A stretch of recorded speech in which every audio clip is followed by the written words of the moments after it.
Hey, welcome to another episode of Music Tips and Reviews with JG.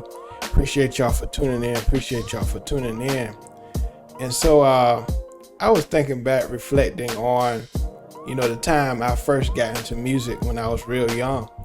Like I said in another video, I was 7 years old when I started piano. I started taking lessons when I was real young. And I thought it was boring. I ain't gonna lie. I thought it was boring. Learning how to read music, learning, the bass clef, the treble clef, and all types of clefs. It was kind of boring at the time. But, looking back, I'm grateful that I learned those things, even going into high school, middle school, learning how to read music, learning how to read sheet music. In a way, though, I feel sometimes reading music is a crutch. I should say it's a crutch sometimes because looking at it from the other, the reverse way, a person that only reads music and doesn't play by ear, it's a crutch. I feel sometimes I don't like, I'll be honest, sometimes I don't like reading music. If I know, especially if I'm familiar with the melody of a song, because sometimes I feel it kind of takes away from your creativity, your own style, your own signature style, your own personality in your music, I feel. Because people want you for your talent, people want you for your skill, and people want you for your creativity. And I feel it kind of hinders your creativity if you're from the reverse way where you only can read music and you can't play by ear. And so I'm fortunate, in my years of music, that God blessed me with a strong ear that I can play by ear and also read music. Of course, sometimes I feel a challenge, reading music.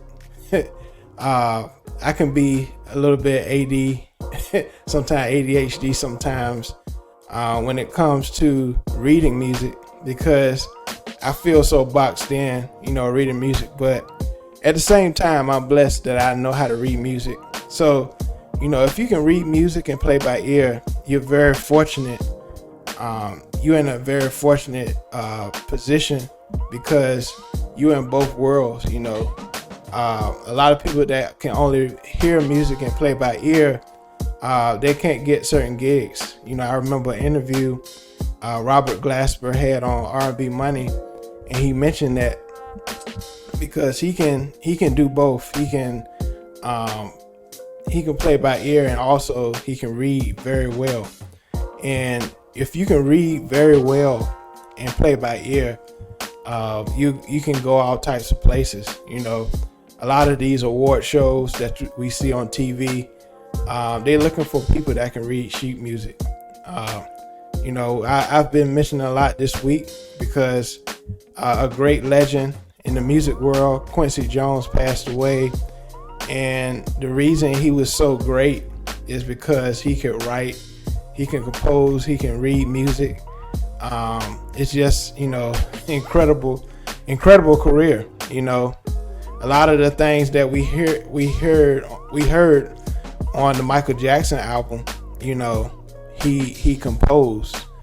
He actually wrote down these notes and it became a masterpiece. It came off of the sheet of music into our ears, and we was like amazed by the sound of Quincy Jones' compositions. And so it's something to think about. When you entering the world of music, you're just starting. You're a beginner in this thing called music. You're trying to find your way. Should I learn how to play by ear, or should I learn how to read music? And I think from a church standpoint, being a church musician, I think that kind of hinders people's opportunities, coming from the church world, because I came from the church world where, you're in church and you have to pick up on that song real fast. I come from a time we had testimony service. A lady come up there singing in every key. You gotta learn how to pick up that key, or they think you can't play.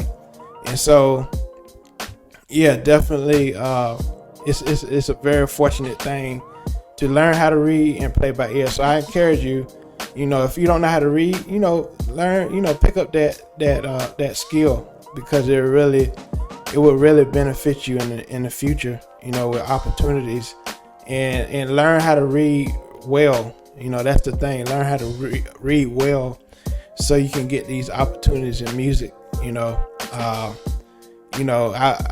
hoping to get back, into reading more music. Throughout middle school, throughout high school, throughout college. I had to read music in order to pass. Pass my facilities, pass my juries. We call them juries. When we passed the test for the end of the semester in college, and so that's a very important skill. To read music. Like I said, I'm very fortunate that I knew how to read music. That I know how to read music. Somebody can put a piece of paper in front of me, and a sheet music, and I can read it, and that's a very good thing, because like we all say, that music is a universal language.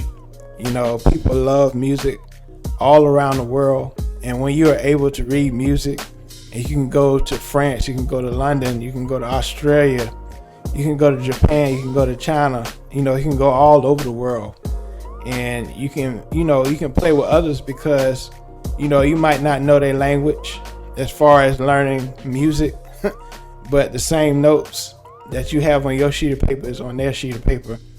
And so again, I encourage you, if you just play by ear, learn how to read music as well. And I'm glad, my parents started me off when I was young, reading music, even reading drum music.